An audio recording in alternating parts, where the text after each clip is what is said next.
เปิดหนังสือไปหน้าที่1นะโยโสภะคะวานะระหังสัมมาสัมพุทโธพระผู้มีพระภาคเจ้าพระองค์ใดเป็นผู้ไกลจากกิเลสตรัสรู้ชอบได้โดยพระองค์เองสวากขาโตเยนะภะคะวะตาธัมโมพระธรรมอันพระผู้มีพระภาคเจ้าพระองค์ใดตรัสไว้ดีแล้วสุปฏิปันโนภะสะภะคะวะโตอะวะกะสังโฆสาวกของพระผู้มีพระภาคเจ้าพระองค์ใดปฏิบัติดีแล้วตามไม่ยังภคะวันตังสัทธัมมังสัสสังฆังอิเมหิสการเรยะทาระหังอาปิเตหิอภิปุชยามาข้าพระเจ้าทั้งหลายขอบูชาอย่างยิ่งซึ่งพระผู้มีพระภาคเจ้าพระองค์นั้นพร้อมทั้งพระธรรมและพระสงฆ์ด้วยสักการะทั้งหลายที่จัดน้อมถวายเหล่านี้สาธุโนพันเตภคะวะสุจิราปัญชิมาชนะตานุกรรมปมานัสสาอิเมสการเรตุกตาปนาเตปฏิคันหาตุอัมหากังทิคารตังสุขายาข้าแต่พระผู้มีพระภาคเจ้าผู้เจริญขอพระผู้มีพระภาคเจ้าแม้เสด็จดับพันธปรินิพพานนานแล้วได้โปรดทรงรับไว้ซึ่งสักการะทั้งหลายอันเป็นบรรณาการแห่งคนยากของข้าพระองค์ทั้งหลายโดยน้ำพระทัยเอ็นดูหมู่ชนผู้เกิดในภายหลังเพื่อประโยชน์เพื่อความสุขแก่ข้าพระองค์ทั้งหลายตลอดกาลและนานเทอญอะระหังสัมมาสัมพุทโธภควาพระผู้มีพระภาคเจ้าเป็นพระอรหันต์ดับเพลิงกิเลสเพลิงทุกข์สิ้นเชิงตรัสรู้ชอบได้โดยพระองค์เองพุทธังภวันตังอภิวาข้าพระเจ้าอภิวาพระผู้มีพระภาคเจ้า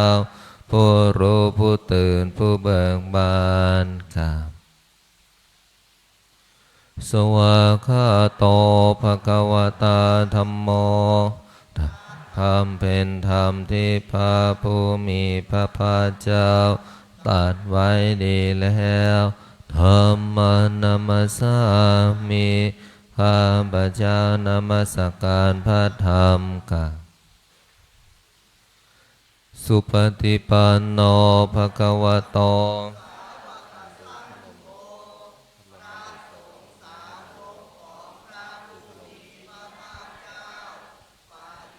นี่แล้วสังฆานามามิข้าพระเจ้านอบน้อมพระสงฆ์กราบหันธรรมยังพุทธัสสะภะคะวะโตบุพพาคณมะคาลังกะโลมาเสภะคะวะโตขอนอบน้อมแด่พระผู้มีพระภาคเจ้าพระองค์นั้นอะระหะโตซึ่งเป็นผู้ไกลจากกิเลสสัมมาสัมพุทธัสสะ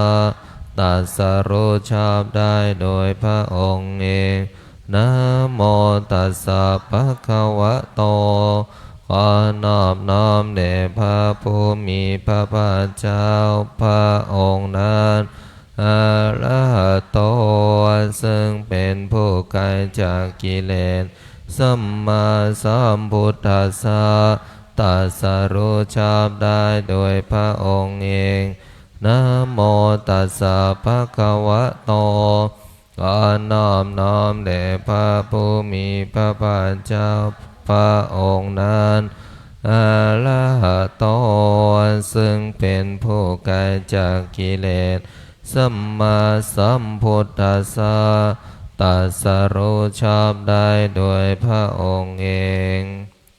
หันนมายังพุทธาภิทุติงกโลมาเสขะโตท้าถาคตเจ้านั้นพระองค์ใดอะระหังเป็นผู้ไกลจากกิเลสสัมมาสัมพุทโธ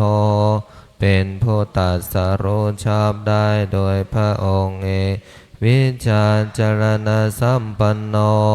เป็นผู้ถึงพร้อมด้วยวิชาและจารณะสุขโตเป็นผู้ไปแล้วด้วยดีโลกวิทู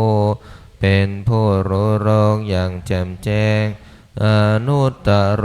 ปุริสธรรมสารถิเป็นผู้สามารถฝึกบุรุษที่สมควรฝึกได้อย่างไม่มีใครยิ่งกว่าสัตตเทวมนุษย์ผู้สอนของเทวดาและมนุษย์ทั้งหลายพุทโธเป็นผู้รู้ผู้ตื่นผู้เบิกบานด้วยธรรมภควาเป็นผู้มีความจำเพลินจำแนกธรรมอิมังโลกัสสะเทวกัสสะมาลกัสสะภัมมกัสสะสะมณภัมมณิงเมื่อมโนสัสสยังอภิญญาสัจจิกาตวามพระผู้มีพระภาคเจ้าพระองค์ใดให้แจ้งด้วยพระปัญญาอันยิ่งเองแล้วทรงสอนโลกนี้พร้อมทั้งเทวดามารพรหมและหมู่สัตว์พร้อมทั้งสมณพราหมณ์พร้อมทั้งเทวดาและมนุษย์ให้รู้ตามโยธรรมังเทเสสีพระผู้มีพระภาคเจ้าพระองค์ใดทรงแสดงธรรมแล้วอาทิกัลยะนังไพเราะในเบื้องต้นเมื่อเจกัลยะนังไพเราะในธรรมกลางปริโยสานกัลยะนังไพเราะในที่สุดสัทธาสัพพยัญชนะเกวรปริปุณังเมื่อจริยังประกาศเสสี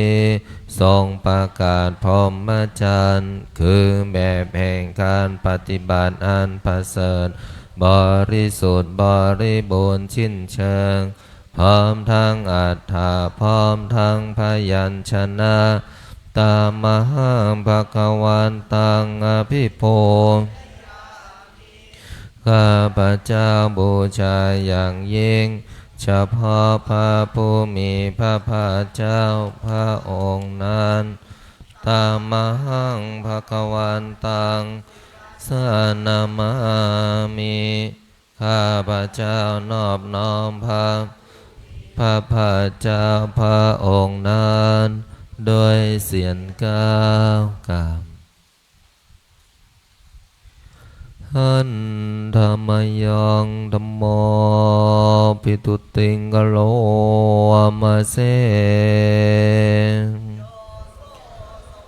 ข้าโตภะคะวตาธัมโมพระธรรมนั้นใดเป็นสิ่งที่พระผู้มีพระภาคเจ้าได้ตรัสไว้ดีแล้วสันติติโกเป็นสิ่งที่ผู้ศึกษาและปฏิบัติพึงเห็นได้โดยตนเอง อากาลิโกเป็นสิ่งที่ปฏิบัติได้และให้ผลได้ไม่จำกัดการเยหิปัสสิโกเป็นสิ่งที่ควรกล่าวกับผู้อื่นว่าท่านจงมาดูเถิดโอปัญญิโกเป็นสิ่งที่ควรน้อมเข้ามาใส่ตัวปัญจันตังเวทิตาโพวิญโยหิเป็นสิ่งที่ผู้รู้ก็รู้ได้เฉพาะตนตามหันธรรมังอภิปุชยามิข้าพเจ้าบูชาอย่างยิ่งเฉพาะพระธรรมนั้นนามามิพระเจ้ามอบน้อมพระธรรมนั้นโดยเสียงก้าวกราบหันธมายังสังฆาภิตุติงกโลมาเสโนภะคะวะโตสาวกสังโฆ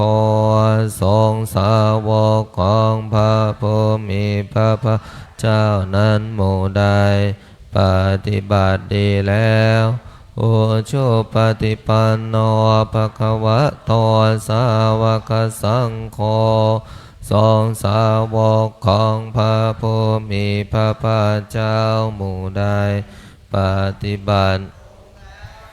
ยายาปฏิปันโนภะคะวะโตสาวกสังโฆสงฆ์สาวกของพระผู้มีพระภาคเจ้าหมู่ใดปฏิบัติเพื่อรู้ธรรมเป็นเครื่องออกจากทุกข์แล้วสามีจิปฏิปันโน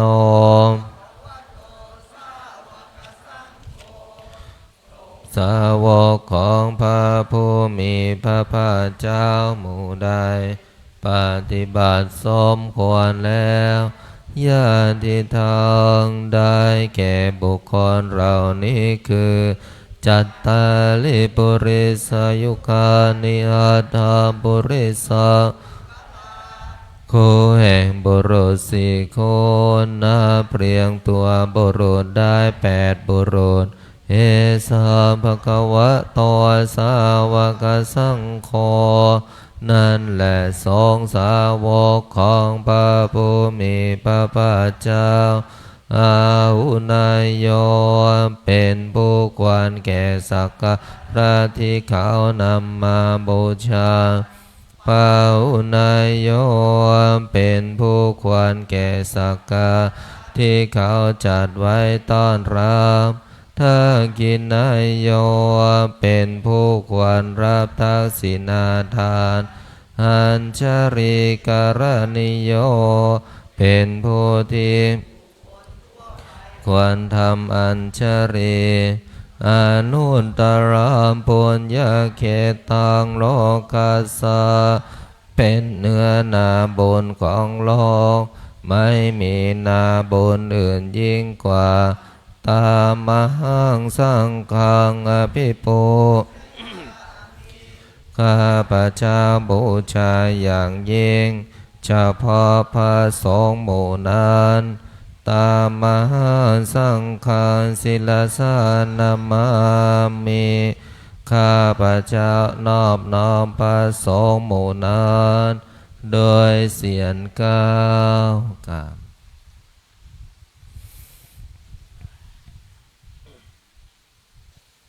เปิดหนังสือไปหน้าที่18หน้า18นะ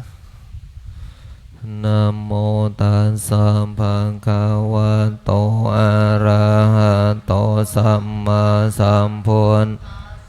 นะโมตัสสะภะคะวะโตอะระหะโตสัมมาสัมพุทธัสสะนะโมตัสสะภะคะวะโตอะระหะโตสัมมาสัมพุทธัสสะอิติปิโสภะคะวะอะระหัง สัมมาสัมพุทโธวิชาจารณะสัมปันโนสุขโตโรกะวิทูอานุตตโรปุริส สั สั ท ต ธ ต ร ม รม มา สา สาร ร ติ ติ สั สั ท ท ธา ธา เท เท ว ว าม ม นุ นุ ษ ษ สา สา นั นั ง ง พุ พุ ท ท โธ โธ ภะ ภะ คะ คะ ว วะติสะ วะ วะ คา คา โต โต ภะ ภะคะวะตา ธั ธั ม ม โม โม สั สั น น ทิ ทิ ติ ติ โก โก อา อา คา การิโกเอหิปัสสิโกโอปะนายิโกปัจจัตตังเวทิตาโป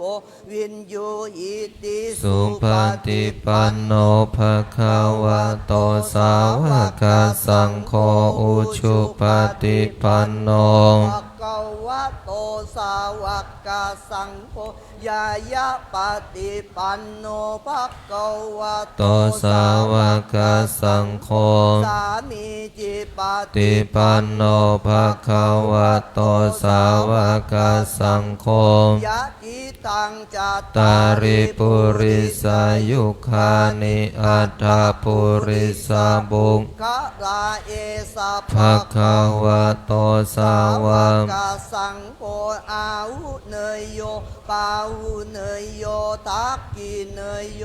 อัญชาริกรณิโยอนุตตรังปุญญเกตัง โลกัสสาติภะหุงสหัสสะมา ทินิมมินตาสาวุทันตังขีเมฆารังอุทิตาโคราสาเสนามารังทานาทิธรรมวิทินนาชิตตาวามุนินโทตันเตชัสสะภวตุเตชัยยามังคารานิมาราติเรกามาพิยุตชิตาสัพปารติงโครัมปานาราวกามักกามาตักตายากังขันติสุตัน ตาวิทินาทิตาวามุนินโทตันเตสัสสะภาวะ ตุเตชัยยามังคารานาราคิริง กัจจวารังอติมัตตภูตันทาวากิจกรรมัสสนิวาสุ ทารุนันตังเมตตัม โพเสกวิทินาจิตตาวามุนินโทตันเตสัสสะ วาตุเต ชัยยะมังการัง นิอุคิตา คาคามติหัตถสุทารุนันตัง ตาวันติโย ชนะปะทังกุริมาราวันตังอิทิปิ สังคตะ มโนจิตตาวามุนินโทตันเตสัสสะภาวะตุเตชัยยะมัง การานิกัตตาวานากัตตามุตตารัง อิวะคัมปินิยาจินจายาทุทาวัจนัง ชยกายามัจเชสัน เตนะโสมาเวทินาชิตาวามุนินโทตันเตสัสสะภาวะตุเตชัยยะมัง การานิสัจจังวิหายามาติ สัจจกวาทาเกตุงวาทาบิโรบิตามานัง อติอันทะภูตังปัญญาปฏิปัจจาริโตชิตตาวามุนินโทตันเตชัสสะภวตุเตชัยยามังคารานินันโท ปนันทาพุทธคัง ทางมะหิตถิงปุตเตนาเท นาพุทธเคนันมาปายันโต จิตตุปาเทสา วิทินาจิตตาวามุนินโท ตันเตชัสสะ ภาวะตุเตชัยยามังคารัง นิทุกขาหา ทิฏฐิปุจจเคนะสุทันทาตังพัมมังวิสุทธิจุติเม ทิภากา พิธานังญาณังคเทนะวิตินัง จิตตาวามุ นินโทตันเตสัสสะภาวะตุเตชัยยามังคลานิเอตาปิพุทธชัยยามัง การาอัตตา คาถาโย วาจะโนทินะทินเน สารเตเมตันติหิตาวานาเนกวิวิธานิจุปัน ตวานิ โมกขัง สุขังอธิกามายนะโรสัมปันโยอัมมหะคาโลนิโกนาโทอิตายาสัม ปะปานินัง ปุเรตาวะปาลามิสัพพะปัตโตสัมโพธิโมตตมังเอเตนะสัน จวัชเชนะ โหตุเตชัยยามังคลังชัยยันโตโพธิยาม ภูเลสักกายานังนันทิวัตตโนเอวังตะวังวิชัยโยโหหิชัยยสุชัยยมังคะเรอาปาราชิตาปัลลังเกสีเส ปัทวิปกเรอภิเสเกสัพพะพุทธานังอังคปะโต โมทัติสุ นาคตังสุมังคลังสุปปะตัง สุหุทิตังสุ ขันโนสุโมโหโตจะสุยิทังพัมมจาริสุ ปัททักกินังกายะ กัมมังวาจากัมมังปัททักขินังปัททักขินังมโนกัมมังปณิทิเต ปัททักขีนาปัททัก กินานิกัตตวานัลลปันตเตปัททักขิเนภวตุสัพพมังคลัง รากันตุสัพ พระเทวตาสัพพะ พุทธานุภาเวนะสัทธา สนติภาวันตุเตภาวตุสัพพมังคลังลักขันตุสัมภเทวตาสัพพะ ธรรมานุภา เวนัสทธาโสติภาวันตุเตภาวตุสัม ปะมังคารังรากัน ตุสัมภเทวตาสัพพะ สังฆา นุภาเวนัสทธาโสติภา วัน ตุเตอุเตตยัญจักกุมาเอกราชาหาริสาวันโนปัทถวิปปา โสตังตังนามัส สามิหาริสาวันนาปัทถวิปปา สังตายาจักขุตาวิหาเรมุทิวาสัง เยปะมันเวทาคุสัพพะธรรมเมเตเมนะโมเตจามัมภารยันโต นะมาตุพุทธานัง นะมาตุโพธิญาณนะโมวิมุตตานันนะโมวิมุตติญาณ มังโสปาริตตังกัตตวา โมโรจารติเอสนาพอสมควรแก่เวลากับการสวดมนต์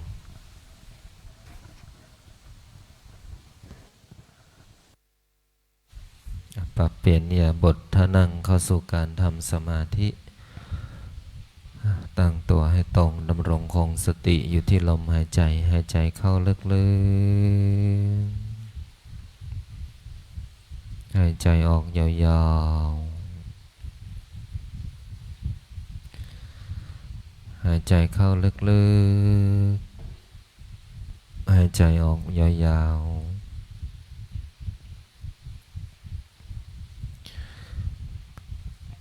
หายใจเข้าพุทหายใจออกโทผ่อนคลายอารมณ์สบายๆไม่เพ่งไม่เก่ง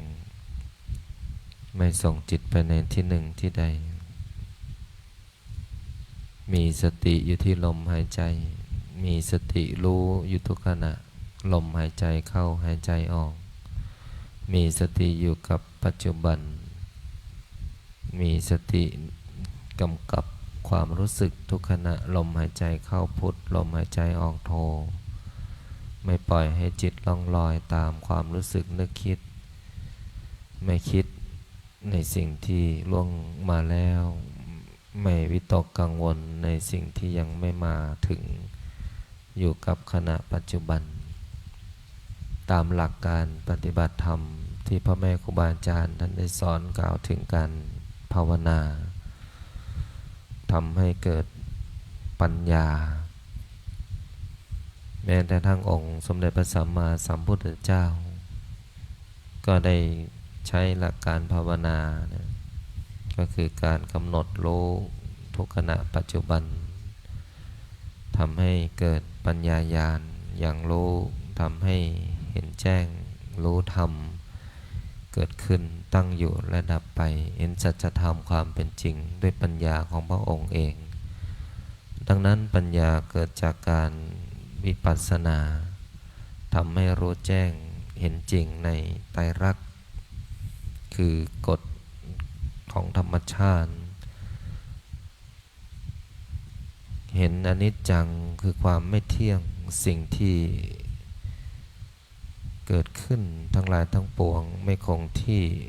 มีการเกิดขึ้นตั้งอยู่และดับไปแปรปรวนไปตามธรรมดาแม้กระทั่งร่างกายของพวกเรา ก็มีความแก่เฒ่าไปตามกาลวันเวลาไปตามวัยไปตามอายุไปตามวันปีก็เป็นกฎของธรรมชาติไม่มีใครที่เป็นอมตะไม่มีใครที่เกิดมาแล้วบนโลกนี้ ไม่แก่ไม่เฒ่าไม่เจ็บไม่ตายล้วนไม่มีทั้งสิ้นในโลกนี้นั่นคือความอนิจจังความไม่เที่ยงเมื่อเราได้รับความไม่เที่ยงเราก็ได้รับความทุกข์ก็คือทุกขังความเป็นทุกข์สภาวะที่ทนอยู่ในสภาพเดิมไม่ได้ถูกบีบคั้นโดยกฎของธรรมชาติคือมีสภาวะตามสภาพมีความแก่ก็เต็มเร้าไปด้วยโรคภัยไข้เจ็บในขณะที่เกิดโรคภัยไข้เจ็บนั้นความเป็นทุกข์ก็เกิดขึ้นในสังขารทำให้เรานั้นได้รับความทุกขเวทนาความเจ็บไข้ได้ป่วยไม่ปรารถนาให้มันเป็นมันก็เป็นไม่ปรารถนาให้มันมีมันก็มีไม่ปรารถนาให้มันเกิดขึ้นกับตัวเรามันก็เกิดขึ้นเพราะนั่นคือมันเป็นความเป็นจริงของกฎธรรมชาติแห่งไตรลักษณ์อนัตตาคือความไม่ใช่ตัวตนสิ่งทั้งปวงไม่ใช่ของใครไม่ใช่ของเราไม่ใช่ของบุคคลหนึ่งบุคคลใดไม่สามารถบังคับบัญชาให้เป็นไปตามความปรารถนาเช่นไม่สามารถบังคับบัญชาให้ชีวิตยั่งยืนถาวรไม่เจ็บไม่ไข้ไม่ป่วยไม่ตายซึ่งเป็นไปไม่ได้ดังนั้นสัจธรรมนี้ทุกคนล้วนต้องพบต้องเจอที่ชื่อว่าไตรลักษณ์กฎความเป็นจริงของธรรมชาติ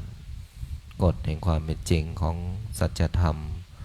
กฎแห่งความเป็นจริงของชีวิตที่พวกเราท่านทั้งหลายต้องพบทุกคนเมื่อเราท่านทั้งหลายจิตที่พร้อมเจริญปัญญาคือจิตที่ตั้งมั่นเป็นกลางเรียกว่าจิตอุเบกขาเมื่อจิตอุเบกขาปรากฏเกิดขึ้นจึงจะเจริญปัญญาได้สามารถตัดอารมณ์ที่ไม่ดีตัดความโลภความโกรธความหลงได้ขาดจริงแต่หากว่าจิตยังไม่มีกำลังมากพอการเจริญปัญญาจะเป็นเพียงการนึกคิดเอาเองไม่ใช่ปัญญาที่แท้จริงดังนั้นการที่พวกเรามาฝึกหัดมาอดรมมาสวดมนต์มาทำสมาธิก็หวังให้จิตนั้นมีกำลังเมื่อจิตมีพละกำลังเกิดขึ้นสมาธิที่เกิดจากการภาวนาก็จะมีกำลังเมื่อสมาธิมีกำลังปัญญาของพวกเราก็จะปรากฏเกิดขึ้น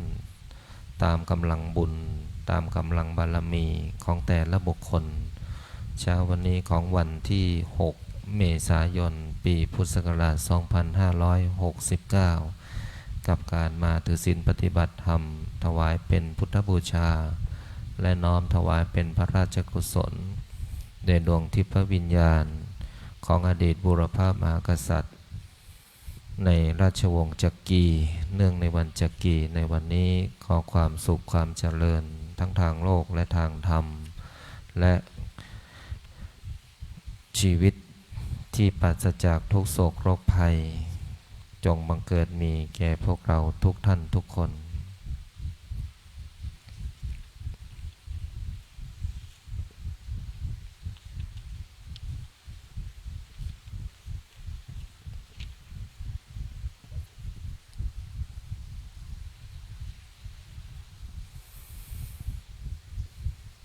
พอสมควรแก่เวลาให้พวกเราท่านทั้งหลายได้ถอดถอนคลายออกจากสมาธิ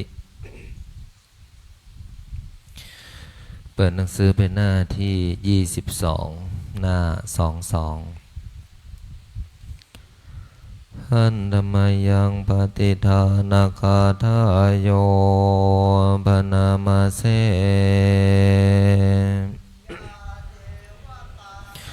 ติวิหารวาสินี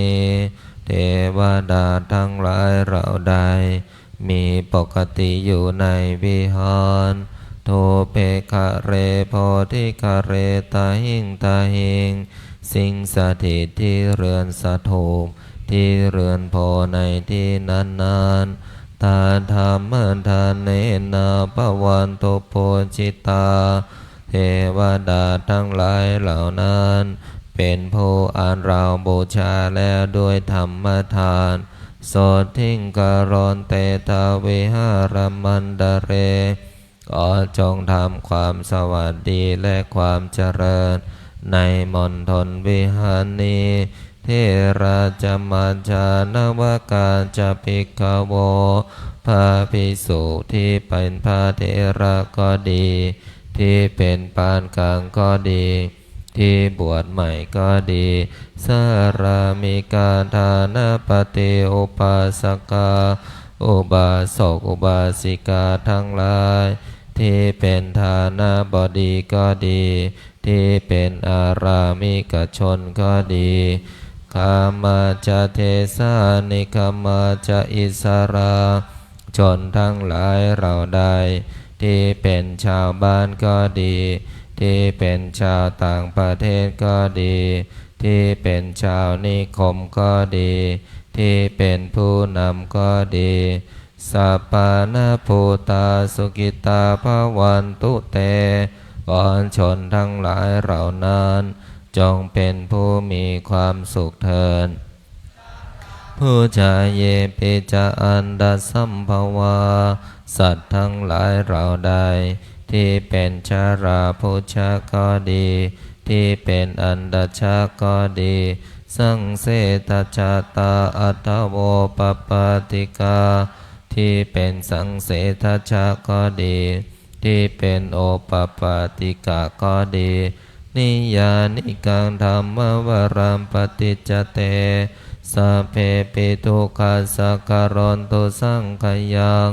สัตว์ทั้งหลายเหล่านั้นทั้งปวงได้อาศัยธรรมอันนำสัตว์ออกจากสังสารทุกข์จงกระทำความทุกข์ให้สิ้นไปเถิดธาตุจิรังสตังธัมโมธัมมัทราชปุกการาขอธรรมของสัตว์บุรุษทั้งหลาย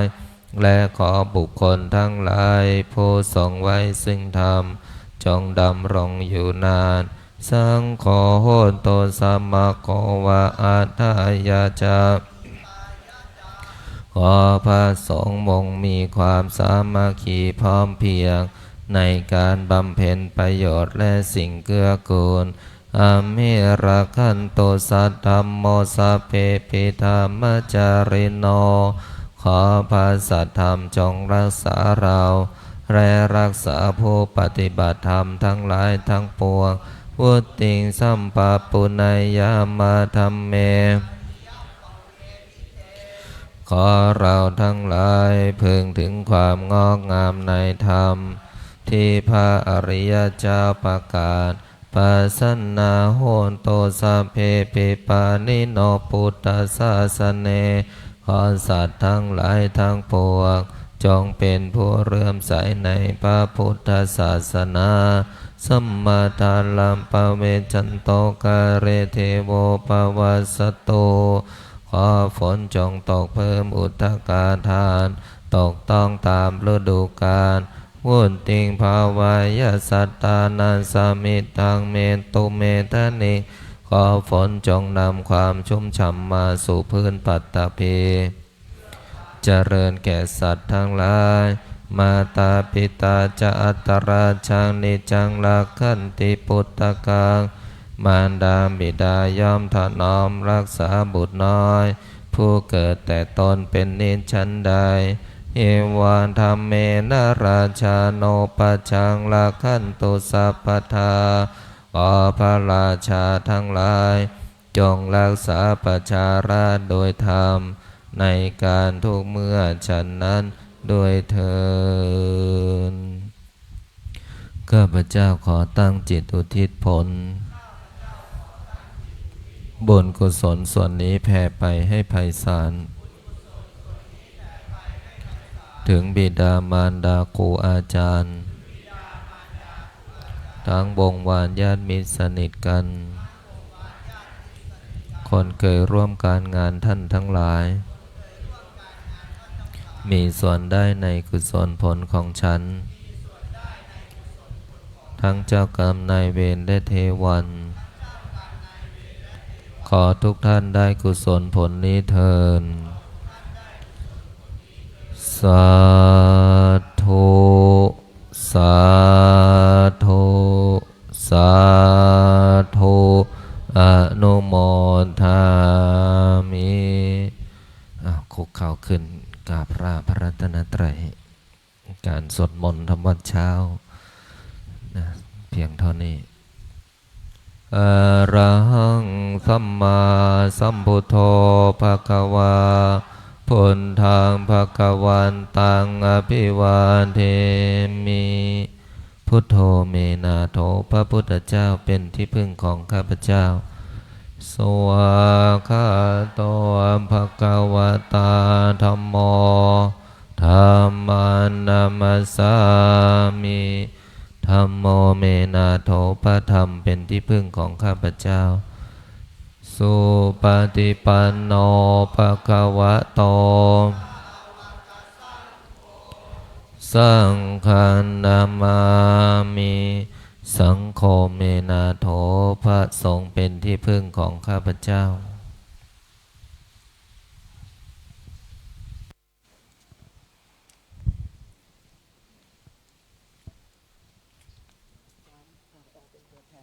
ปฏิบัติธรรมเก่าไม่เป็นไรเอานะครับเดี๋ยวผมนั่งแป๊บเดียวผมพูดไม่รู้จะพูดยังไงเลย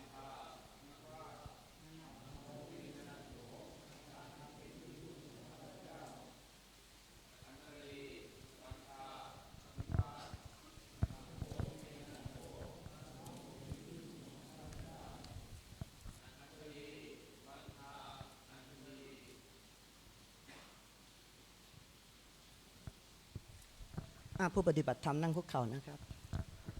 อัญชลีวันทาอภิวาท